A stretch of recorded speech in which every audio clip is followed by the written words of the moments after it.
Okay, this is ladies class. This is a battle for Luzon versus Mindanao.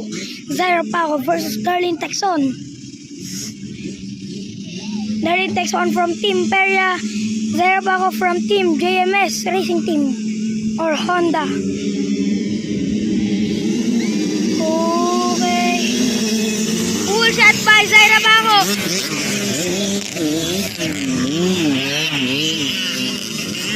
Zaira Paco.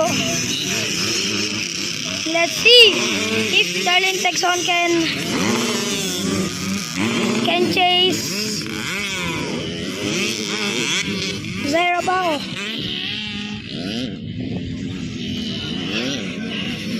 Let's see. Okay. Oh, nice one, Darlene Texon! Cleared the double, and Zaira Paco did not clear the double.